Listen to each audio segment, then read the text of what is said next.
जय माँ डाक काली भक्तों। क्या आप जानते हो भोजन करने के भी अपने नियम होते हैं। आपने अक्सर देखा होगा कई जगह कई घरों में ना कहीं पर भी बैठकर भोजन करना चालू हो जाते हैं। कोई किसी कुर्सी में, कोई किसी सोफे में, कोई कहीं बेड में, कोई चारपाई में, कोई छत में, कोई घर के आंगन में, कोई दहलीज में, कोई किचन में, कहीं न कहीं बैठकर अपना भोजन कर लेता हो, बड़ा छोटा कोई भी हो। आप जानते हो आपके जीवन में ना कुछ ऑटोमैटिक बदलाव होने लग जाते हैं अपने आप ही और आप समझ नहीं पाते ये हुए क्यों? जैसे पैसे बहुत अच्छे आ रहे थे पर अचानक से पैसों की कमी हो जाना, कर्ज़ा आपका बढ़ जाना, बीमारियाँ आपके घर में बढ़ जाना, नेगेटिविटी बहुत हो जाना, कलेश आपके घर में बढ़ जाना, ऐसा क्यों होता है? पूजा-पाठ आप नियम से कर रहे हो, सब कुछ अपना धर्म निभा रहे हो, हवन कर रहे हो, चालीसा कर रहे हो, पाठ कर रहे हो, जगह-जगह दान पुण्य कर रहे हो, गरीबों को खाना तक खिला रहे हो, मंदिरों में भी दान पुण्य कर रहे हो, फिर भी आप निष्फल हो, पैसों को लेकर, बीमारी को लेकर, कष्टों को लेकर बढ़ावा, बढ़ावा, बढ़ावा। क्यों होता है ऐसा? ये सबसे बड़ा जो हमारा शास्त्र है ना, जो सनातन धर्म है, इसमें कई तरीके के नियम बताए गए हैं। आपके पूजा-पाठ कर लेने से सब कुछ नहीं मिल जाता।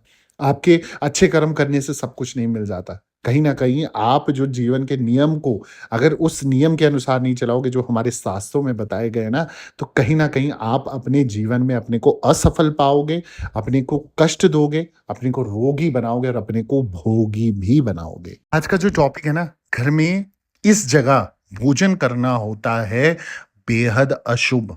माँ लक्ष्मी साथ छोड़ देती है आपका और जितना पैसा आ रहा होता है ना, वो सब रुक जाता है। अड़चनें आपके काम में आने लग जाती है। कब, कैसे, कहाँ, समझ जानकारी इस वीडियो के माध्यम से आपको समझाने की कोशिश करूँगा और आशा करता हूँ आपको समझ आने के बाद आप इस नियम का पालन ज़रूर करोगे। उससे पहले हमेशा की तरह सभी भक्तों से निवेदन है, अगर आप मुझसे पर्सनली कनेक्ट होना चाहते हो, आपकी कोई समस्या है जिसका समाधान नहीं मिल रहा है और आपको अपनी समस्या का निवारण चाहिए ना, आपको क्या करना है, मेरा नीचे ही यूट्यूब चैनल का नाम दिख रहा है, ऑफ़िशियल देवी भगवती शक्ति का नाम ब्लिंक होते हुए दिख रहा है। सेम इसी क नाम से मेरा इंस्टाग्राम का प्रोफ़ाइल का नाम है। वहाँ पर जो है आपने क्या करना है, इनबॉक्स में मैसेज बॉक्स में मुझे अपॉइंटमेंट लिख के मैसेज भेजना है और साथ ही साथ आपने क्या करना है, एक छोटी-सी अमाउंट पे करनी है और अमाउंट पे करने के बाद आपको एक टाइम दिया जाएगा और निर्धारित समय पे मैं आपसे बात करूँगा इंस्टा कॉल के माध्यम से। जो भी प्रॉब्लम होगा डिस्कस करके 101% सॉल्यूशन यानी कि उस प्रॉब्लम का सॉल्यूशन यानी कि समाधान आपको दूँगा।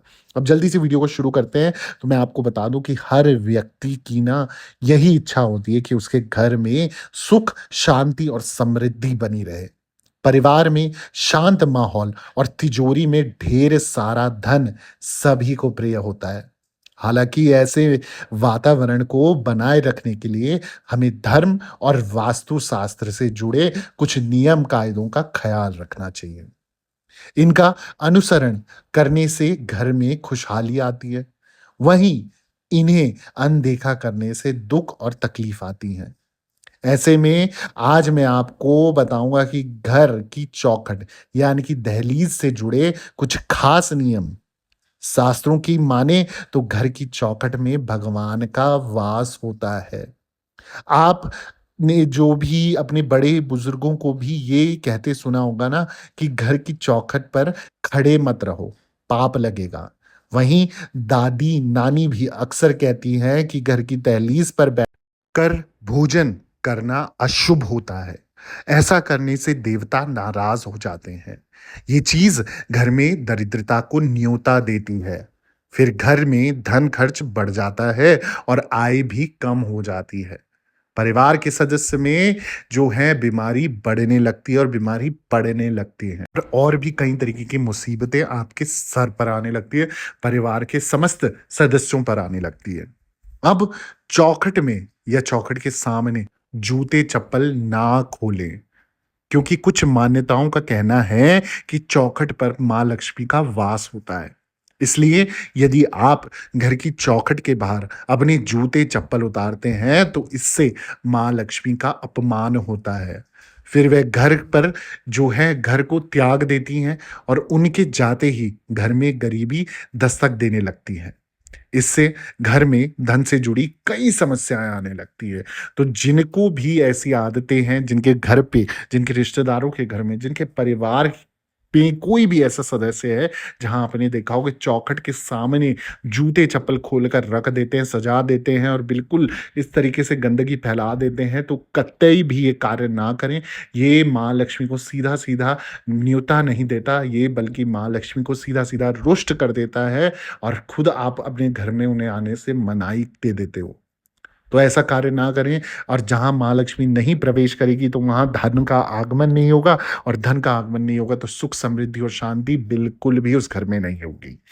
वहीं अगली जो चीज़ है कि कौन-सा और जो काम है जो चौखट पे आपको कतई नहीं करने चाहिए, बिल्कुल नहीं करने चाहिए, तो मैं आपको बता दूँ कि दूसरी जो चीज़ है ना कि आपने क्या करना है, आपने घर की दहलीज़ पर बैठकर या इसके सामने खड़े होकर कभी भी नाखून नहीं काटना चाहिए। मान्यता है कि ऐसा करने से घर में दरिद्रता आती है। वहीं दहलीज के सामने बैठकर मांसाहारी भोजन करने की भूल तो कभी नहीं करना चाहिए। इससे कई वास्तु दोष उत्पन्न हो जाते हैं। घर पर दुखों का पहाड़ टूट पड़ता है। इसके अलावा घर की दहलीज पर कैलेंडर या घड़ी जैसी चीजें टांगने से भी बचना चाहिए। ये चीजें भी अशुभ होती हैं। इससे देवी-देवता नाराज़ हो सकते हैं और घर में समस्याओं का ढेरा लग सकता है। तो जितने लोगों के घर के बाहर चौखट में घड़ी और इस तरीके की चीज़ें जो सजाई गई हैं और जो सँवारी गई हैं, मैं उनसे निवेदन करूँगा उसे तुरंत उतार कर कहीं और लगा दें। ऐसे कार्य ना करें, घर के मेन गेट पर बैठकर नाखून काटने की भूल ना करें, बाल काटने की भूल ना करें। उसी प्रकार से कुछ गंदे कर्म करने की कोशिश ना करें। जितनी भी नेगेटिव चीज़ें होती हैं जो आपको लगता है कि ये नकारात्मक है और ऐसी कोई भी चीज़ें मेन चौखट पे आपको नहीं करनी चाहिए। हमेशा ये ध्यान रखें कि ये जो चौखट है ये आपका मुँह है और मुँह में जितनी गंदगी जाएगी उतना शरीर बीमार पड़ेगा और जितनी स्वच्छता जाएगी और जितनी सुंदरता जाएगी उतना उन जो घर के सदस्य हैं ना, उनका मन भी प्रसन्न रहेगा, पैसों का फ्लो बना रहेगा, नेगेटिविटी आपको परेशान नहीं करेगी, कलेश उस घर में नहीं होंगे, सारे शुभ कार्य उस घर में होंगे। आपने कई घर देखे होंगे जिस घर में शुभ कार्य होते ही नहीं है, कई सालों से हुए ही नहीं है। ऐसा क्यों? कहीं न कहीं उन्होंने जो है अपनी जो जिसे कहते हैं ना मुख है, एंट्री मुख है, तो उस मुख को खराब करा है तो पूरा शरीर यानी पूरा घर बीमार पड़ा है। पूरे घर में नेगेटिविटी है, कलेश है, पुताई नहीं हो रही है, सजावट नहीं हो रही है, कुछ नहीं है, मतलब सब गंदगी है, बदबू आती है वहाँ से। तो ऐसे घरों में कभी भी कोई शुभ चीज़ें कैसे हो सकती हैं? तो उसी तरीके से मैं आपको निवेदन करूँगा अपने शरीर को जैसे आप सजा के रखते हो, सँवार के रखते हो और उसको ठीक करने की कोशिश करते हो ना, घर भी उसी तरीके से घर और शरीर एक जैसा है। जैसे घर की एंट्री मुख हो गई, आपकी जो मुँह है, इस मुँह में जो डालोगे वैसा ही आपका शरीर बनेगा और ऐसा ही घर के लिए है। जैसा उस घर में डालते रहोगे, सजाते रहोगे या अंटे-संटे चीज़ें करते रहोगे, गलत चीज़ें लाते रहोगे, तो सब कुछ वैसा ही वो बनता जाएगा। घर में सीपेज आ जाएगी, लीकेज होगी, बाथरूम के नल किचन के नल टपकने लग जाएँगे, मतलब आपके खर्चे बढ़ने लग जाएँगे। अच्छी खासी नए-नए आइटम इलेक्ट्रॉनिक आइटम्स आप लाओगे वो तुरंत खराब हो जाएँगे। वास्तु दोष प्रकट होने लग जाएँगे और ये कहीं न कहीं आपकी नेगेटिविटी को दर्शाता है कि कहीं न कहीं कुछ तो नेगेटिव है। तो इन चीज़ों से निवारण पाना है तो कहीं न कहीं इस चौखट को आप सजा के रखें, सुंदर बना के रखें, सँवार के रखें और इस चौखट में कुछ भी ऐसे उल-जलूल काम ना करें जिससे आप नेगेटिविटी को बुलावा देते हैं। अगर आपको मेरी वीडियोज़ अच्छी लगती हैं तो जल्दी से मेरे चैनल को सब्सक्राइब कर दें, वीडियो को लाइक कर दें, ज़रूरतमंद लोगों के साथ शेयर करना ना भूलें। कमेंट में जय माता दी ज़रूर लिखें और दरबार से बने रहें। सभी भक्तों को जय माता दी, जय मेरी माँ डाँट काली मैया की जय हो।